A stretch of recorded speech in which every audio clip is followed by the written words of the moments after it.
Bonjour à tous, j'espère que vous allez bien. On se retrouve encore aujourd'hui pour l'émission Booste ta foi. Et le thème que j'avais à cœur d'aborder avec vous, c'est le thème de Noël. Et mon titre, c'est Un sauveur vous est né. On va lire ensemble dans l'évangile de Luc au chapitre 2 au verset 11, ce que les anges vont dire aux bergers. C'est qu'aujourd'hui, dans la ville de David, vous est né un sauveur qui est le Christ, le Seigneur.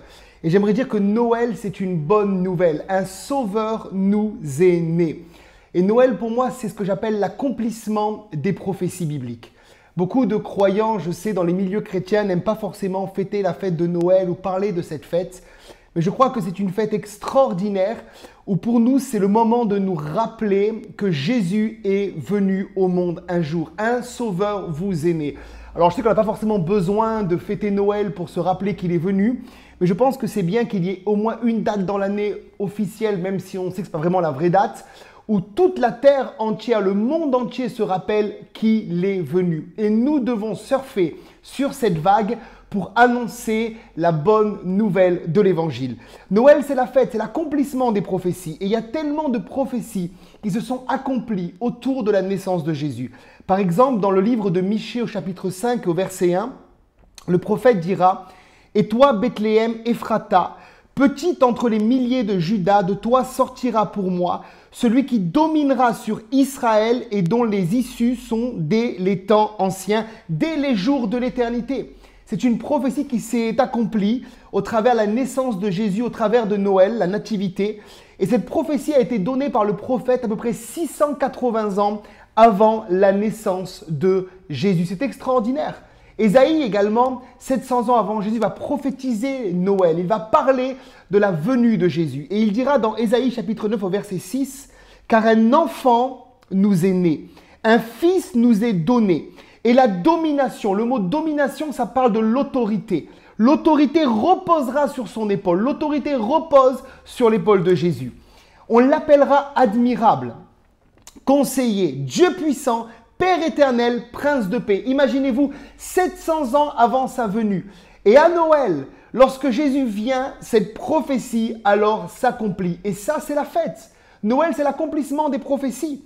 On voit également dans Ésaïe 7 au verset 14 que le prophète dira encore une fois, à peu près 700 ans avant Jésus, c'est pourquoi le Seigneur lui-même vous donnera un signe. Voici la jeune fille deviendra enceinte. Elle enfantera un fils et on lui donnera le nom d'Emmanuel. Alléluia. Il est dit que le fait que Marie tombe enceinte, c'est un signe. Je répète, voici pourquoi le Seigneur lui-même vous donnera un signe. Et il y a beaucoup de personnes autour de nous qui, dans nos familles, parmi nos amis, ou dans l'église, parfois demandent des signes. Si Dieu existe, qu'il me donne un signe. Si Dieu m'aime, qu'il me donne un signe. Si le Seigneur est avec moi, qu'il me donne un signe. J'aimerais dire que le fait que Jésus soit venu au monde, au travers la Vierge Marie, dans le sein de Marie, sans que Marie puisse connaître Joseph, est un signe pour l'humanité. La naissance de Jésus est le signe que cet enfant n'est pas comme les autres. Il était différent des autres parce qu'il était pleinement homme, mais il était aussi pleinement Dieu. Noël, c'est aussi le fait que Dieu est avec nous. Il est dit qu'on lui donnera le nom d'Emmanuel. Et Emmanuel, ça veut dire Dieu avec nous. Et j'aimerais te dire, dans cette période de fin d'année, peut-être que tu regardes cette émission Booste ta foi et tu es seul. Et beaucoup de gens à Noël sont seuls parce que cette année particulièrement en plus, on évite de faire des trop grands rassemblements en famille, etc. Mais tu peux savoir une chose, c'est que Dieu est avec toi. Dieu n'est pas contre toi. Et Noël est un signe pour nous, mais Noël, c'est aussi le fait que Dieu est avec nous. L'incarnation, c'est Dieu qui vient au milieu des hommes. Et Dieu est avec nous, alléluia. Et bien plus que ça, si tu es un croyant rempli du Saint-Esprit, né de nouveau, le Saint-Esprit n'est pas seulement avec toi, mais le Saint-Esprit est en toi. Il t'a scellé, alléluia. Tu es devenu le temple du Saint-Esprit et ça, c'est quelque chose d'extraordinaire. Et je vous ai dit à l'instant qu'il y a beaucoup d'événements miraculeux autour de la naissance de Jésus qui sont là pour nous montrer que cette naissance, que cet enfant n'est pas comme les autres. Et j'ai relevé à peu près 3-4 signes miraculeux qu'on retrouve autour de la naissance de Jésus. Par exemple, dans Matthieu 2, versets 1 et 2, il est parlé de l'étoile qui va conduire les mages jusqu'à Jésus.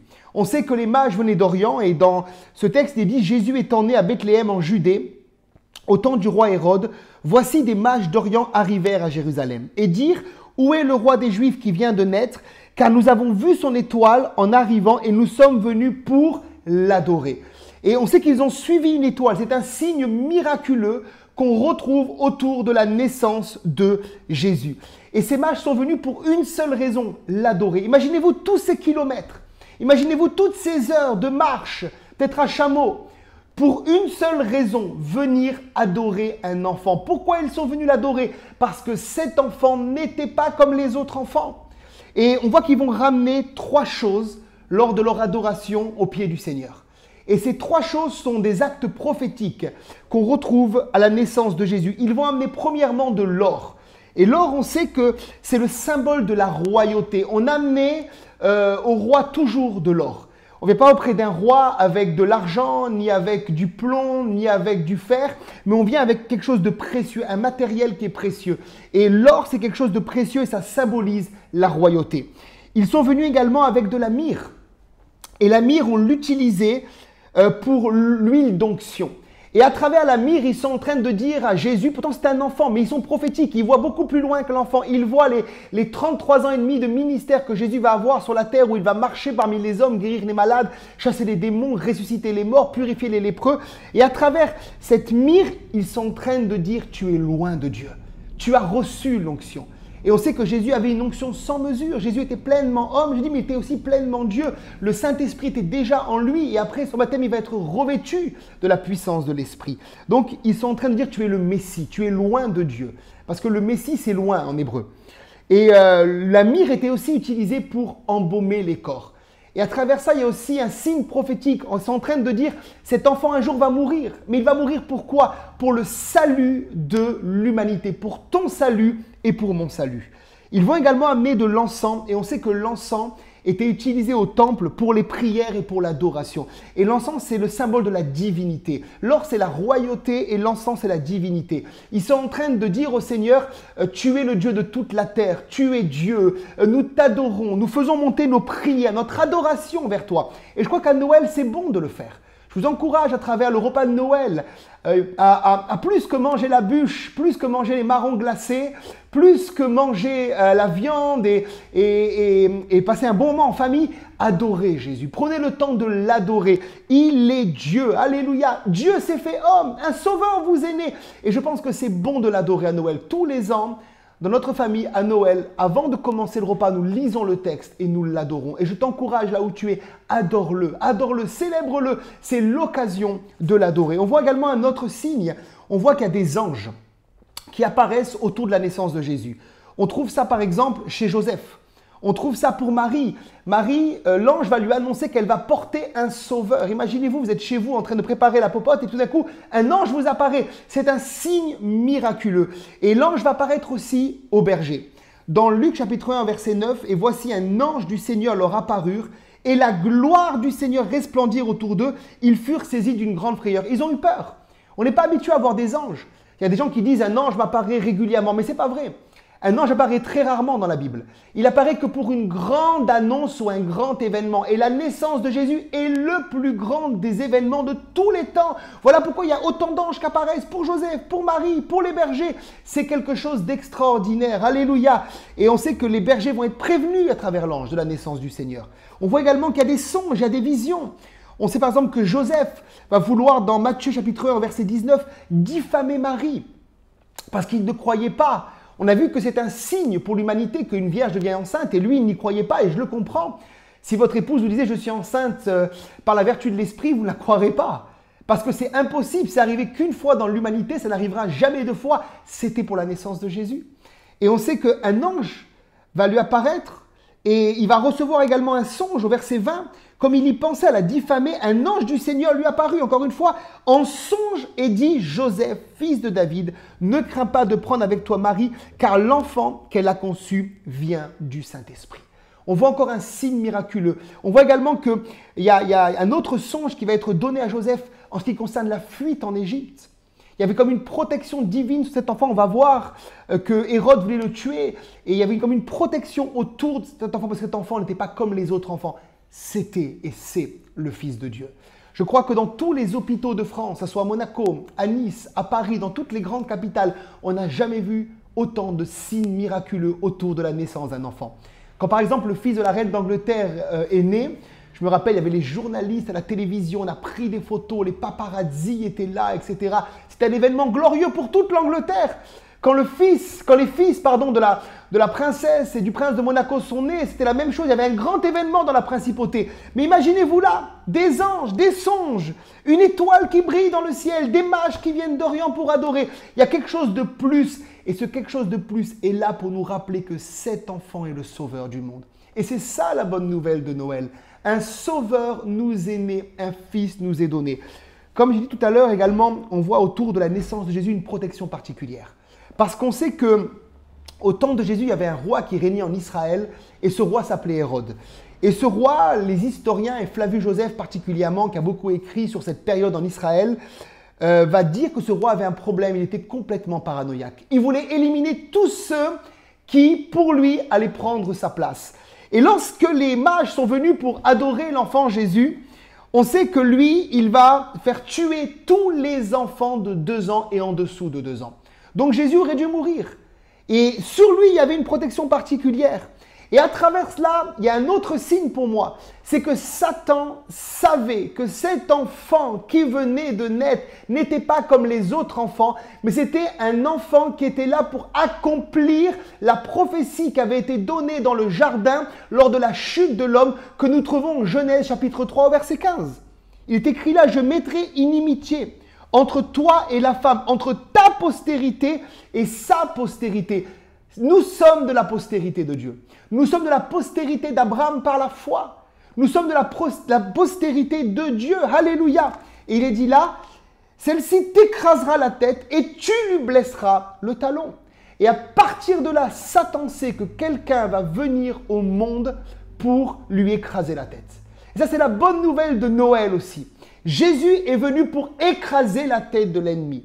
Peut-être que tu es là, tu nous regardes avec de la dépression, des souffrances, des maladies, tu fais des crises d'angoisse. Dans mon esprit, je sens cela. Tu as des peurs, des phobies.